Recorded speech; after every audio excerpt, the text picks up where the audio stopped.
नमस्कार, जय हिंद दोस्तों। आप देख रहे हैं मास्टर वीडियो ऑफिशियल। और बीपीएससी का जो 67वां हुआ है री एग्ज़ाम, उसी का मेनली मेरा ही क्वेश्चन है। तो हम क्या टिक किए थे वो भी देख लीजिएगा और क्या इसका सही आंसर है, क्योंकि अलग अलग साइट पे या अलग अलग जो क्लासेज है वो अलग अलग आंसर बता रहा है। तो सब हम कोशिश करेंगे कि नेट के थ्रू या फिर बुक के थ्रू जो सही होता है वो बताने का।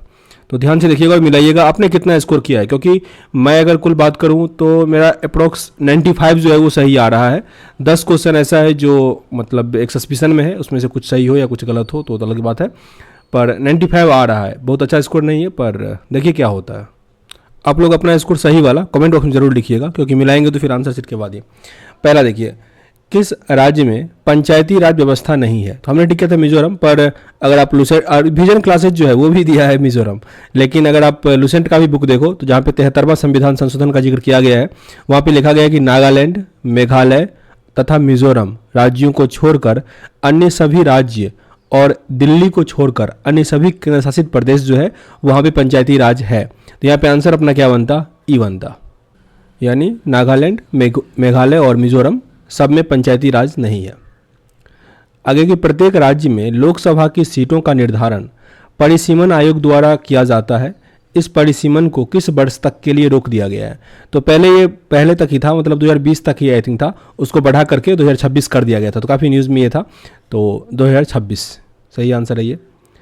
सर्वोच्च न्यायालय एक है, तो इसमें भी ये आंसर सही होगा, क्योंकि ये एक सिविल न्यायालय तो है ही, मानव अधिकारों का संरक्षण भी है, संघीय न्यायालय भी है, तो आंसर यहाँ पे ई हो जाता, क्योंकि एक से अधिक था। पंचायतों के वित्तीय स्थिति की समीक्षा के लिए राज्य सरकार प्रत्येक 5 वर्षों में क्या गठित करती है?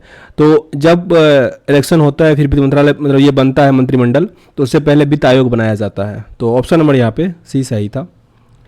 सामुदायिक विकास का उद्देश्य क्या है? सामुदायिक विकास, इसका पर्यावरण संरक्षण भी होता है, आर्थिक विकास भी होता है, मानव पूंजी का निर्माण भी होता है। आंसर यहाँ पे ई बनता। ये क्वेश्चन में गलत पढ़ा, गलत आंसर कर दिया। इसका आंसर 788 होता। दिया गया 2022 में भारत के 16वें उपराष्ट्रपति का जिक्र है। उपराष्ट्रपति चुनाव के लिए निर्वाचन मंडल में कितने सदस्य थे? तो यहाँ पे 788 होता। भारत का राष्ट्रपति कितनी बार पुनः चुनाव के लिए पात्र होता है? तो कितनी भी बार वो बन सकता है, कितनी भी बार। Option number B. लोकसभा में सामान्यतः कितने सत्र होते हैं? जिक्र है कि वर्ष में 2 बार होगा, यानी 6 माह से अधिक का गैप नहीं होगा संविधान के अकॉर्डिंग, लेकिन भारत में सामान्यतः लोकसभा में 3 सत्र होता है। तो यहाँ पे सी होता। स्वतंत्र भारत के प्रथम विधि आयोग के अध्यक्ष कौन थे? तो यहाँ पे इसका आंसर देख सकते हो कि सही उत्तर जो है 1955 में भारत सरकार ने 1955 में स्वतंत्र भारत के पहले विधि आयोग की स्थापना की थी। भारत के तत्कालीन जो उस टाइम के महान्यायवादी थे श्री MC सीतलवाड़ इस आयोग के अध्यक्ष थे। तो यहाँ इसका आंसर जो है वो MC सेतलवाद होगा। बहुत सारे चैनल जो इसका आंसर ये बता रहे हैं, हम भी यही टिक किए थे, पर आंसर इसका क्या होगा? श्री MC सेतलवाद। भारत में यदि एक राज्य एक चुनाव लागू किया जाता है तो किस अनुच्छेद में संशोधन करना पड़ेगा? मतलब कौन सा अनुच्छेद जो है वो एक राज्य एक चुनाव से संबंधित होगा? तो इसमें बात करें 356 तो नहीं ही होगा, आपात से है। 246 है कि राज्य कानून बना सकता है, लेकिन ये 7वीं अनुच्छेद जैसे GST के बारे में राज्य अपने लिए कानून बना सकता है, ये सकती है, तो ये नहीं होता। हालांकि अनुच्छेद 83 ये हो जाएगा लोकसभा से, तो ये भी नहीं होगा। यहाँ पे देखिए अनुच्छेद 172 हो सकता है, यानी तो ई होगा, ठीक ना, लेकिन अधिकतर लोगों ने इसका डी बता रहा है, तो इसका हम कंफर्म नहीं कहेंगे। डी या ई में से कोई होगा, ये तीनों पक्का नहीं होगा। आगे 11 नंबर प्रश्न है, वस्तु वर्गीकरण और समूहों के अनुसार विश्वव्यापी निर्यातों में भारत का हिस्सा वर्ष 2018 में कितना था? तो ये 1.7% था। ये मेरा सही हो गया, मतलब थोड़ा बहुत तुक्का था पर सही हो गया। तो चतुर्थ अग्रिम अनुमान के अनुसार वर्ष 2020-21 में भारत में गेहूं का कुल उत्पादन कितना रहा? 109.5 मिलियन टन रहा। 109.5 मिलियन टन। बहुत लोग कह रहे हैं कि आसान प्रश्न था, पर ऐसा था नहीं। जीवंत ग्राम कार्यक्रम के संबंध में सही कथन का चयन कीजिए। जीवंत ग्राम कार्यक्रम के बारे में कौन सा कथन यहाँ पे सही है? तो जो ऑप्शन नंबर बी है कि यह उत्तरी सीमा पर सीमावर्ती गांवों के विकास के लिए है, ओनली यही सही था। यह सीमावर्ती गांव पर ये उत्तरी सीमा पर सीमावर्ती गांवों के विकास के लिए था, सीमांत ग्राम कार्यक्रम। बिहार के आर्थिक सर्वेक्षण 2021-22 के अनुसार गलत को यहाँ चुनना था। तो ये जो प्राथमिक क्षेत्र में प्राइमरी सेक्टर में 2.8% का वृद्धि हुआ, ये यहाँ पे सही था, मतलब ये गलत था, माफ कीजिएगा, सही ये था 2.3% का वृद्धि, हमने ये टिक कर दिया था। तो ये अपना यहाँ पे आंसर होता है बी, और ये सब तो सही था, हालांकि थोड़ा डीपली नहीं पढ़ना, यहाँ पे आंसर आपका बी होता। आगे, शहरीकरण के बढ़ते स्तर के अनुसार विश्व में बिहार में निम्न जिलों का सही क्रम, शहरीकरण का बढ़ता हुआ तो नालंदा है, फिर मुंगेर और फिर पटना है। नालंदा, मुंगेर और पटना, यहाँ पे बहुत लोग ये बता रहे हैं, तो ये होता नालंदा, मुंगेर और पटना। आगे, वित्तीय वर्ष 2022-23 के लिए राज्य कोषीय घाटा बिहार के जीएसडीपी का डैश होने का अनुमान है, तो ये है 3.47%। वह विकल्प चुनिए जो बिहार की 7 निश्चय भाग 2 योजना का हिस्सा नहीं है, मतलब निश्चय 7 जो है उसका हिस्सा इसमें से कौन सा नहीं है, तो सभी के लिए वायु मार्ग ये नहीं था, तो ऑप्शन नंबर बी यहाँ पे अपना सही था। प्रति व्यक्ति आय के अवरोही क्रम में बिहार राज्य के जिलों का सही क्रम लगाना था, तो यहाँ पे सी अपना सही था कि नवादा, किशनगंज, पूर्वी चंपारण, अररिया, शिवहर। तो ये सब मेरा सही हो गया। हालांकि जानते हैं, मतलब रियल बताऊं तो मैं पिछले 1 महीने से इसके लिए बिल्कुल भी नहीं पढ़ा, मैं बिहार एसएससी के लिए कर रहा था, इसके लिए कुछ भी नहीं कर रहा था। आगे, एनएसएसओ के 68वें दौर के आधार पर गरीबी अनुमानों के बारे में कौन सा कथन सत्य नहीं है, कौन सा कथन यहाँ पे गलत है, तो ये गलत है कि भारत में 33.35% जनसंख्या गरीबी रेखा के नीचे ज्ञापन यापन करता है।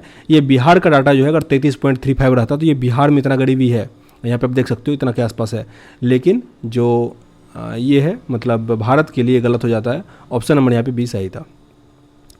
अगर निम्नलिखित में से कौन सा भारत में सूक्ष्म उद्यम को आंशिक रूप से परिभाषित करता है, मतलब उसके बारे में सही बता रहा है, तो ये संयंत्र और मशीनरी के उपकरण में 1 करोड़ से अधिक निवेश नहीं होना चाहिए, तो ये परिभाषित करता है ऑप्शन नंबर सी। हालांकि हमने ये 8 टिक किया हुआ था, कुछ लोग इसका वार्षिक टर्नओवर 5 करोड़ से अधिक बता रहे हैं, तो इसको भी हम सस्पिशन में ही अभी तक कहेंगे, क्योंकि नया जो टर्म बदला है, अगर आप सूक्ष्म उद्योग का परिभाषा देखो तो इसके अकॉर्डिंग ये सही हो जाता है, ठीक ना। तो ये अभी इस पर हम इसको अभी नहीं कहेंगे कि क्या सही है। प्रधानमंत्री कृषि सिंचाई योजना के बारे में निम्नलिखित में से कौन सा कथन गलत है। प्रधानमंत्री कृषि सिंचाई योजना के बारे में कौन सा कथन यहाँ पे गलत दिया गया है, तो कुओं का निर्माण ये गलत है कि अब कुएं के निर्माण पे बल ही नहीं दिया जाएगा। आपको जलवृद्धि का जो वाटर लेवल है पानी का मिट्टी के अंदर वो बढ़ाना है, सही है। पानी जो वर्षा का होता है उसको संचय करना है। जल निकायों का मरम्मत और नवीनीकरण करना, ये सब होगा, पर ये गलत है, कुएं का निर्माण। अगर 22 है, भंडारी समिति किससे संबंधित है। भंडारी समिति है ये क्षेत्रीय ग्रामीण बैंकों के पुनर्संरचना से। ऑप्शन नंबर बी मेरा ये गलत हो गया, मैं अप्रत्यक्ष कराधान टिक किया हुआ था। राष्ट्रीय पेंशन योजना से संबंधित सही कथन को चुनना है। पेंशन के बारे में कौन सा सही है, तो हमने यहाँ पे सी टिक किया था कि एनपीएस जो है पेंशन फंड नियामक और विकास प्राधिकरण द्वारा इसे विनियमित किया जाता है। यहाँ पे बहुत लोग जो है वो डी कर रहे हैं, क्योंकि अगर आप बात करें क्वेश्चन को ध्यान से देखें तो यहाँ पे लिखा गया कि पेंशन योजना के बारे में कौन सा संबंधित सही है, तो आपको ये ऑप्शन में लगेगा सही, पर ये ज़्यादा सही है। इसलिए ये, क्योंकि अगर आप विजन का देखो और नेट पे भी और मैं भी मतलब यही ठीक किया, तो ये मुझे ज़्यादा ऑथेंटिक लग रहा है। अब आंसर शीट देखिए, आगे जो क्वेश्चन है 24, ये मैं गलती कर लिया, मैं नहीं को ठीक से नहीं देख पाया।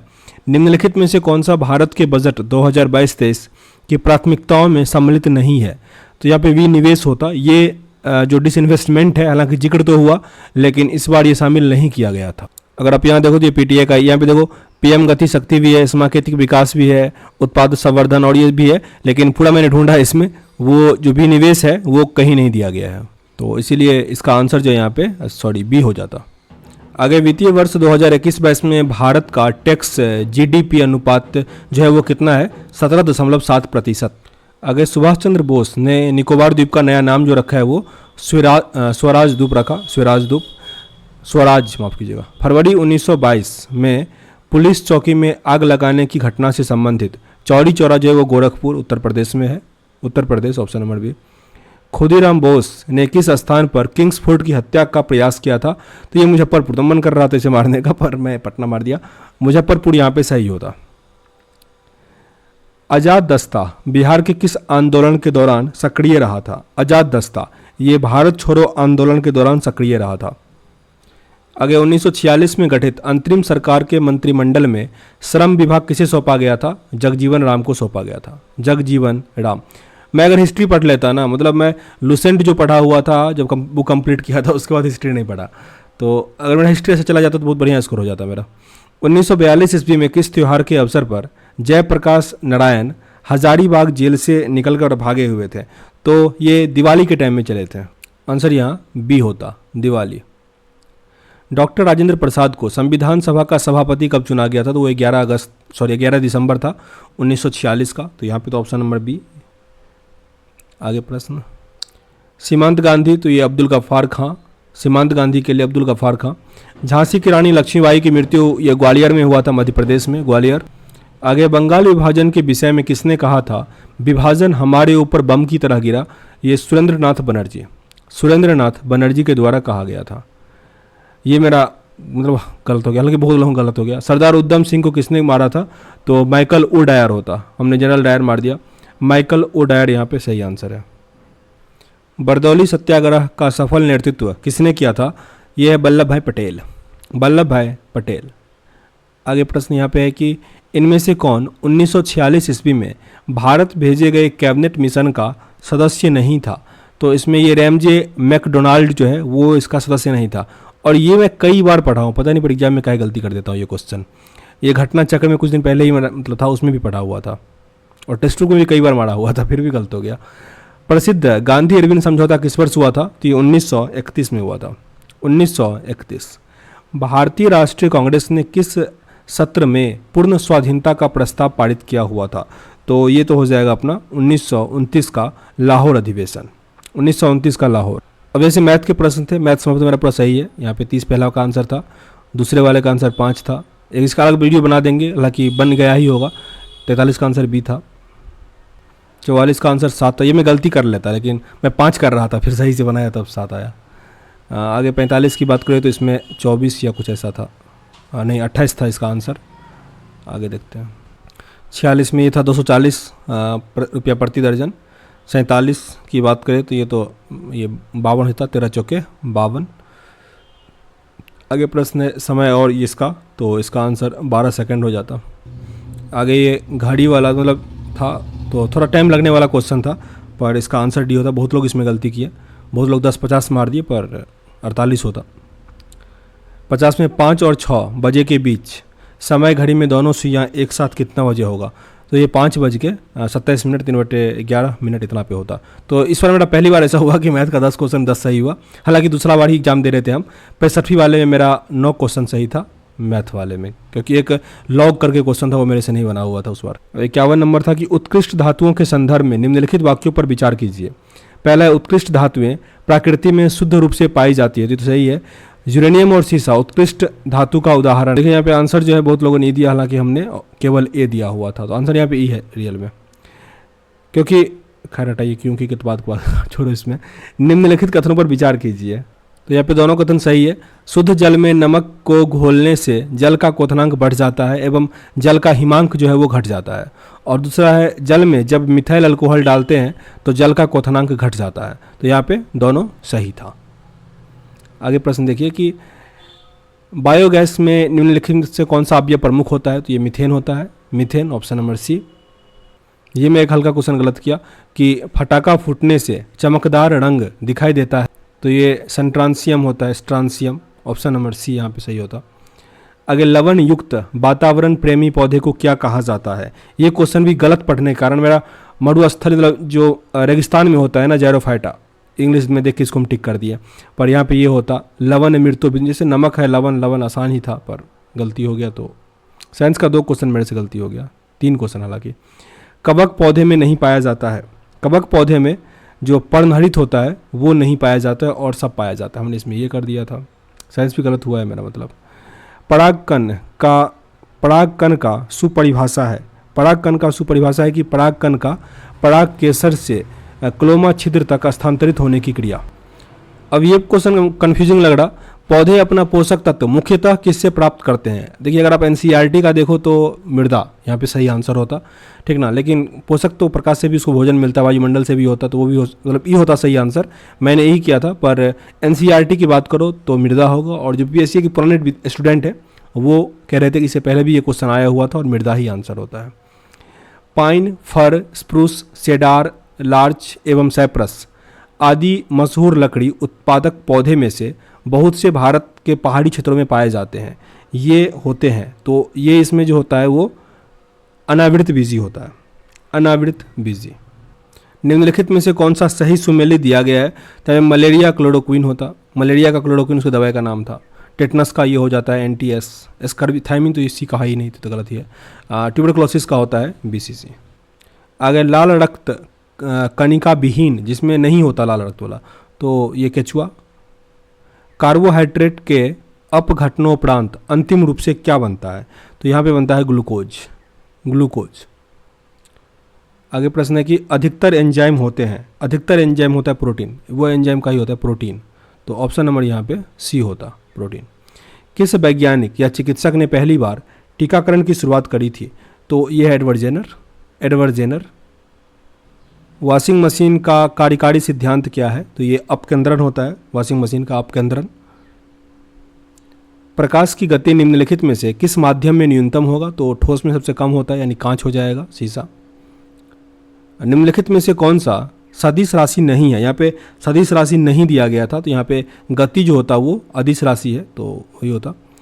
अगर यदि धरती को घूमने की गति को बढ़ा दिया जाए, मतलब स्पीड से घूमने लगेगा, तो जो वजन होगा यानी गुरुत्वाकर्षण बल ही कम हो जाएगा, तो वजन भी क्या हो जाएगा? कम हो जाएगा।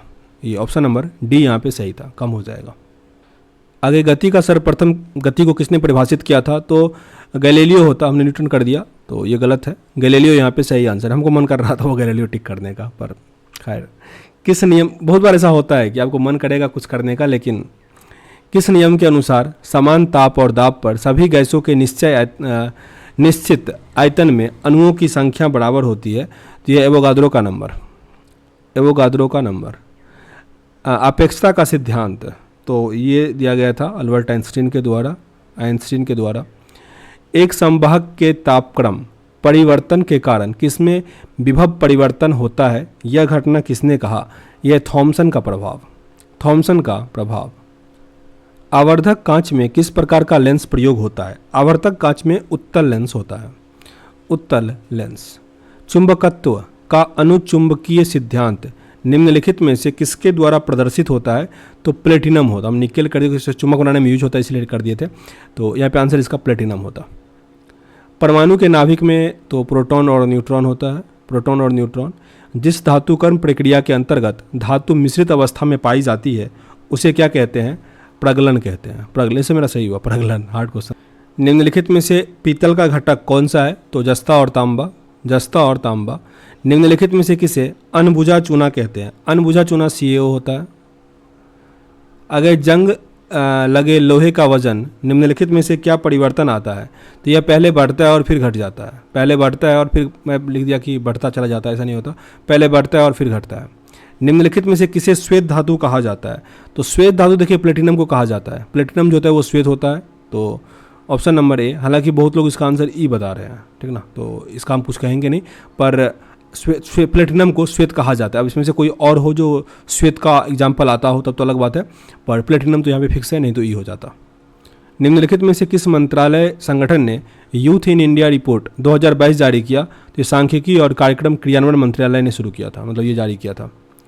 आगे खबरों में नजर आने वाले एला वेलिक, क्वारीवन, श्रेया अग्रवाल और रमिता किस खेल से संबंधित है? तो ये निशानेबाजी से, हालांकि मैं टिक करता इसमें नौकायान, पर सोचे इसमें नौकायान से एक नव्या करके, मतलब नौ सा ही कुछ नाम है उसका, नख्या या कुछ ऐसा नाम ही है, तो इसीलिए मैं इसका टिक नहीं किया। और इसके लिए तो भवानी कुमारी करके था, वो थी न्यूज़ में, तो इसीलिए फाइनली मैं ये टिक किया और सही हो गया निशानेबाजी। आगे देखिए, हाल ही में अल्पसंख्यक मामलों के मंत्रालय का प्रभार किसे सौंपा गया है? अल्पसंख्यक मामले का जो इससे पहले मुख्तार अब्बास नकवी थे, तो वो अब दे दिया गया है स्मृति ईरानी को। ये मेरा गलत कैसे हो गया? हाल ही में अल्पसंख्यक मामलों के मंत्रालय का प्रभार किसे सौंपा गया है? स्मृति ईरानी को। मुझे डाउट हो रहा था इस दोनों में, पर हम लास्ट में पीयूष गोयल टिक कर दिए थे।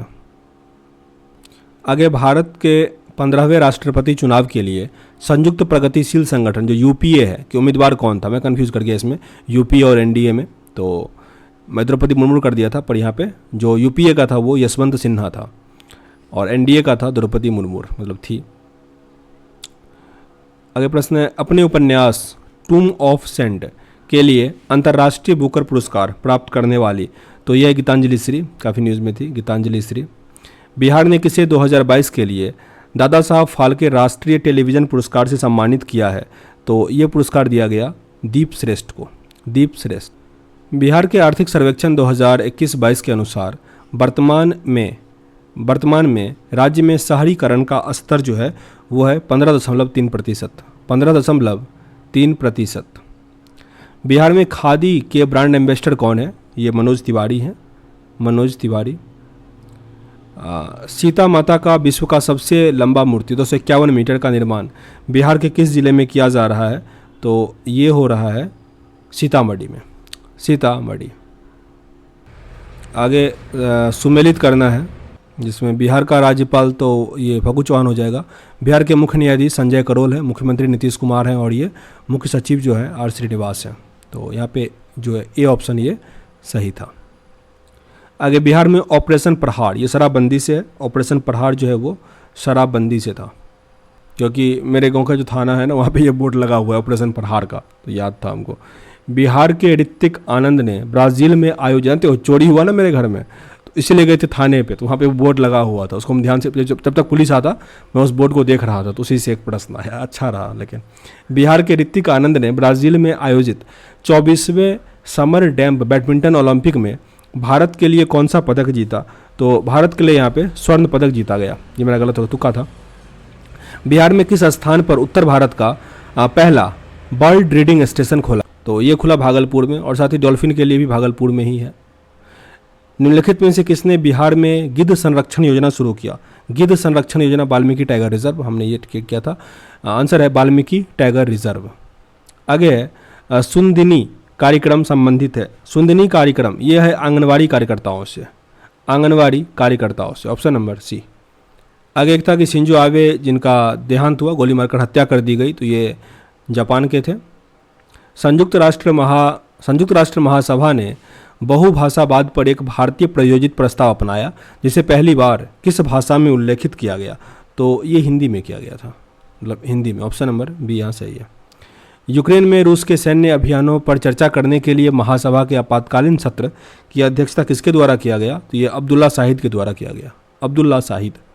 आगे भारत ने फरवरी 2020 में युद्ध प्रभावित यूक्रेन से भारतीयों को लाने के लिए किस मिशन के तहत लोगों को लाया था? तो ऑपरेशन गंगा था, ऑपरेशन गंगा। हाल ही में चीन ने सक्तेंग वन्यजीव अभ्यारण्य के आसपास के क्षेत्रों पर अधिकारों का दावा किया है, यह दावा करते हुए कि यह एक विवादित क्षेत्र है। यह वन्यजीव अभ्यारण्य जो सक्तेंग वन्यजीव अभ्यारण्य है वो कहाँ पे है? तो ये भूटान के आसपास, भूटान। ऑप्शन नंबर डी यहाँ सही होता। 2023 में जो G20 शिखर सम्मेलन होगा ये होगा जम्मू कश्मीर में, काफ़ी न्यूज़ भी था। चीन और पाकिस्तान बैकआउट भी करने का पूरा प्रयास किया है। आगे संयुक्त राष्ट्र शांति अभियानों के संदर्भ में कथनों पर विचार कीजिए। देखिए यहाँ पे इसका आंसर हमने ई टिक किया, मतलब जो यहाँ पे है लगभग सब सही है, लेकिन यहाँ पे एक जो केवल लगा दिया गया है, तो इसका देखिए यहाँ पे यह ना संयुक्त राष्ट्र संघ शांति रक्षक बल का प्रयोग केवल अपनी आत्मरक्षा के लिए करता है, नहीं केवल, तो इसीलिए ये गलत किया जा सकता है। आगे शांति स्थापना अभियान केवल संयुक्त राष्ट्र सुरक्षा परिषद के एक प्रस्ताव द्वारा वापस लिया जा सकता है, तो यहाँ पे ये तो सही है। संयुक्त राज्य अमेरिका संयुक्त राष्ट्र शांति अभियान में सबसे बड़ा, ये भी सही है। तो हम तो यहाँ पे 1 2 3 टिक किए, लेकिन वो केवल वाला के चलते ना बहुत लोग इसका मतलब आंसर देने से मना ही कर रहे हैं, मतलब नहीं पता। तो वैसे इसका आंसर 2 और 3 होना चाहिए, लेकिन अगर वो केवल वाले को नज़रअंदाज करे तो ये हो सकता है, ठीक ना। बी या डी में से ही कोई होगा। आगे देखते हैं। हाल ही में किस देश ने संयुक्त अरब अमीरात के साथ एक मुक्त व्यापार समझौते पर हस्ताक्षर किया है? तो ये है इजराइल। इजराइल काफ़ी न्यूज़ में भी था, ईरान सब काफ़ी हल्ला किया था। आर्कटिक की जलवायु की निगरानी के लिए किस देश ने अपना पहला उपग्रह आर्कटिक एम लॉन्च किया? तो ये रूस का है, मैंने गलती किया, रूस का, ये पढ़ा हुआ था। जब पढ़ा हुआ क्वेश्चन गलती होता है बहुत दुख होता है। T20 इंटरनेशनल में 3000 रन बनाने वाले प्रथम खिलाड़ी, ये भी मैं इसमें विराट कोहली मारने वाला था, पर बाबर आजम को ये भी जो बेस्ट T20 का है वो बाबर आजम है, इसलिए मैं टिक कर दिया, लेकिन यहाँ पे अपने विराट कोहली ही होते हैं। कोविड-19 टीकाकरण को पूर्णतः सुनिश्चित करने के लिए शुरू की गई अभियान का नाम क्या रहा? तो ये नाम था हर घर दस्तक अभियान 20, हर घर दस्तक अभियान 20। अगर 30 जून 2022 के बाद महाराष्ट्र के नए मुख्यमंत्री कौन बने हैं? तो ये सिंधे बने थे, एकनाथ शिंदे, एकनाथ शिंदे। भारत के 75वें स्वतंत्रता दिवस के अवसर पर किसने हर घर तिरंगा अभियान शुरू किया था? तो ये केंद्र सरकार का था, केंद्र सरकार। केंद्र की नई शिक्षा नीति लागू करने की प्रक्रिया शुरू करने वाला देश का पहला राज्य कौन बना? तो देखिए, ये क्वेश्चन में कई सारे बुक में कर्नाटक लिखा हुआ है, ठीक ना, कर्नाटक लिखा हुआ है। लेकिन अगर आप आंसर शीट या जो लोग बता रहे हैं वो बहुत सारे लोग इसमें कह रहे हैं कि उत्तराखंड होगा, पर रियलिटी यहाँ पे ई होगा, कर्नाटक होगा, ठीक ना। हालांकि मैं नेट पे आपको दिखा देता हूँ। देखिए, अमर उजाला का ये नई शिक्षा नीति लागू करने वाला पहला राज्य बना कर्नाटक, यहाँ पे देख रहे हैं। तो बहुत जगह पे कर्नाटक, एसपीडी में भी कर्नाटक ही है, तो यहाँ पे आंसर ई होता। और अगर आप कहीं कहीं देखो तो यहाँ पे लिखा है नई शिक्षा नीति लागू करने वाला पहला राज्य बनेगा उत्तराखंड, यहाँ पे लिखा गया है। लेकिन आप ये न्यूज़ देखो, 2 मई 2022 का है, और जो कर्नाटक का न्यूज़ है वो देखो 24 अगस्त 2021 का है। तो इसीलिए कर्नाटक बहुत सारे बुक में है, कर्नाटक ही मुझे ऐसा लगता है कि सही होगा यहाँ पे। तो इसीलिए हमने ऑप्शन नंबर ए टिक किया है। पर आपने क्या टिक किया जरूर बताइए कमेंट बॉक्स में। आगे है कि सुमेलित करना है राज्य का राज्यपाल, तो यहाँ पे हम कौन सा टिक किया है? यहाँ पे सी सही है, केवल 1 और 2 जो था वो सही सुमेलित है। मतलब ओहो क्या हो जा रहा है कि राजस्थान का कालराज मिश्र और जो गुजरात का नहीं, उत्तर प्रदेश का आनंदीबेन, यही दोनों यहाँ पे सही है। तो यहाँ पे अपना केवल 1 और 2 जो था वो सही था। आगे किसने सिंध विजित कर उसका अधिग्रहण कर लिया था? ये नेपियर था। आगे अब हिस्ट्री का मेरा बहुत गलत हो गया था, नेपियर। यहाँ तो तुम्हारा सही था, सब कुछ बढ़िया था, इसके आगे बहुत गलत है। भारत में प्रथम जनगणना किस वर्ष प्रारंभ किया गया था? 1872 में, और नियमित अगर होता तो 1881 होता, ये पढ़े हुए थे। आगे सुखदेव, भगत सिंह और राजगुरु को किस तारीख को फांसी दिया गया था? तो इसको कौन भूलेगा? 30 मार्च 1931। माफ कीजिएगा, वैसे 30 बोल दिया था, 23 मार्च है 1931। महात्मा गांधी द्वारा 1940 के प्रारंभ में व्यक्तिगत सत्याग्रह के तीसरे सत्याग्रही थे ब्रह्मदत्त। भारत छोड़ो आंदोलन के दौरान खुफिया रेडियो किसने प्रारंभ किया था? खुफिया रेडियो ये उषा मेहता ने शुरू किया था। उषा मेहता, ये जानते हो, कुछ दिन पहले जो घटनाचक्र हम शुरू किया उसमें पढ़े हुए थे। मगध शासक बिंबिसार का चिकित्सक कौन था? मगध शासक बिंबिसार का जो था ये जीवक था, जीवक, ये मेरा गलती हुआ। बिहार में तुर्क सत्ता का वास्तविक संस्थापक कौन था? तुर्क सत्ता का वास्तविक संस्थापक, ये यहाँ पे सब ने लगभग नहीं, मतलब कोई पता ही नहीं रहा। हमने यहाँ पे इवन बख्तियार खिलजी मारा, कोई इसका फिक्स नहीं है आंसर, ठीक ना। 17 का आपने क्या टिक किया कमेंट बॉक्स में लिखिएगा। आगे बिहार के प्रथम भारतीय गवर्नर कौन थे? सत्येंद्र प्रसन्न सिन्हा होगा, सत्येंद्र प्रसन्न सिन्हा। हमको मन कर रहा था, फिर हम टिक किए डॉक्टर कृष्ण सिंह पे, क्योंकि मुख्यमंत्री से पहले उनको गवर्नर बनाया गया था, और पहले थे ये हमको पता नहीं था। संथाल विद्रोह के नेता कौन थे? संथाल विद्रोह के नेता थे सिद्धू और कान्हू। आगे बिहार का चौड़ी विद्रोह किस वर्ष हुआ था? बिहार का चौड़ी विद्रोह, ये चौड़ी विद्रोह रुको देखते हैं, तो इसका कहीं पे जिक्र ही नहीं है, ठीक ना। हालांकि 1842 टिक किए थे, पर इसका कहीं भी कुछ पता ही नहीं, बुक में भी नहीं दिया गया। ये चौड़ी विद्रोह लिखते हैं तो चौधरी विद्रोह लिखा जाता है। किस वर्ष उड़ीसा को बिहार से पृथक किया गया?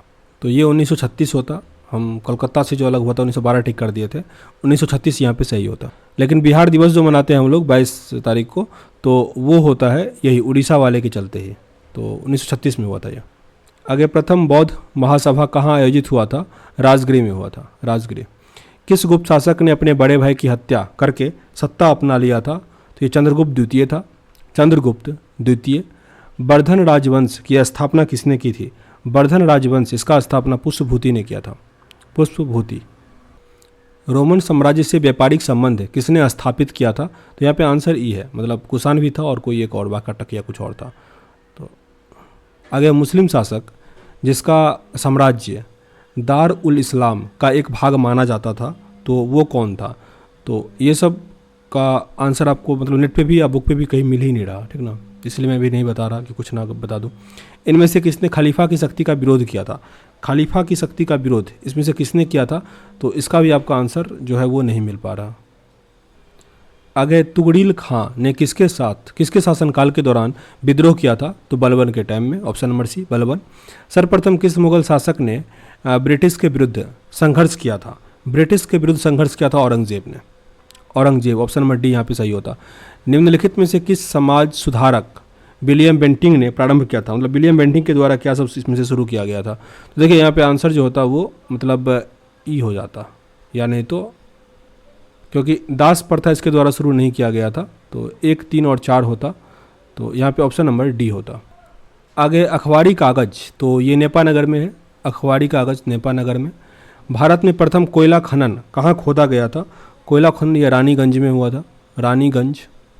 भारत की जनगणना 2011 के अनुसार सबसे अधिक अनुसूचित जो जनजाति है वो है भील।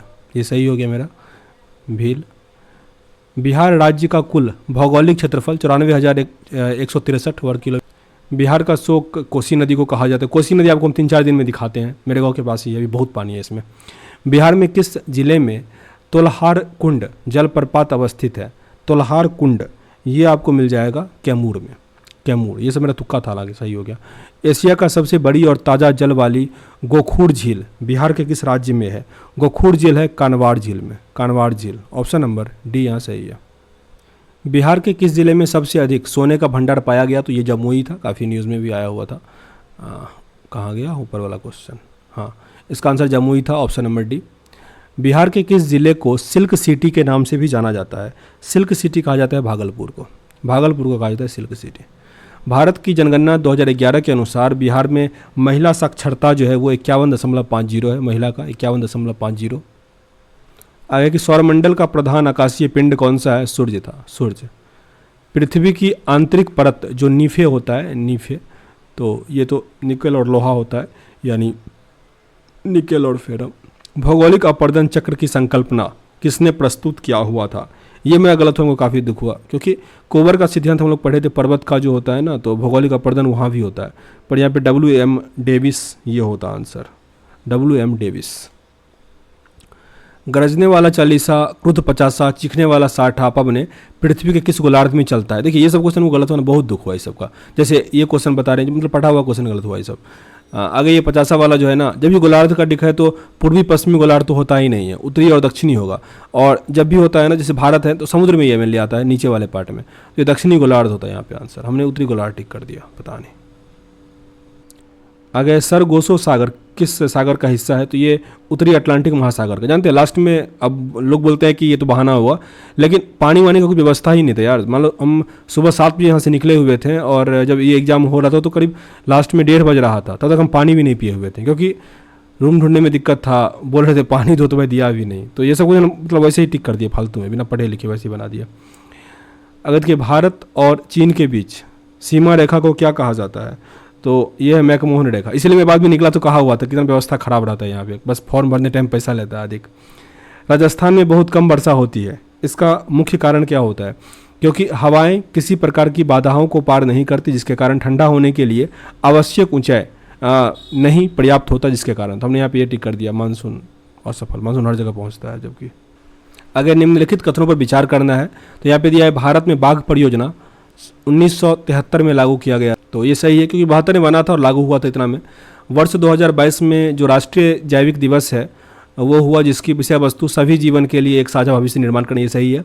और बाघ परियोजना बाघों के संरक्षित करने का कार्यक्रम है। यहाँ पे तीनों सही था, तो ऑप्शन नंबर बी यहाँ पे सही था। कोरबा किस प्रकार की खेती के लिए प्रसिद्ध है? तो कोरबा होता है केसर के लिए। ये हम टिक करते हैं ना, टिक करते, लेकिन क्या कर दिया, बट गलती किया हम। ये पढ़ा हुआ था। भारत का कौन सा राज्य थोड़ियम उत्पादन? तो ये केरल होता। मतलब लास्ट का जो 2 पेज था ना, वो मेरा मतलब स्थिति के चलते गड़बड़ा गया, नहीं तो इसमें से मेरा 2 से 3 नंबर और आ जाता। खैर जो भी हुआ अच्छा ही हुआ। तो देखते हैं क्या हुआ, आप लोगों का कितना सही बन रहा है कमेंट बॉक्स में लिखिएगा, ताकि हमको आइडिया लग पाए कि यार कैसा गया है, ठीक ना। तो चलिए इस वीडियो में इतना ही, मिलते हैं नेक्स्ट वीडियो में, तब तक के लिए जय हिंद।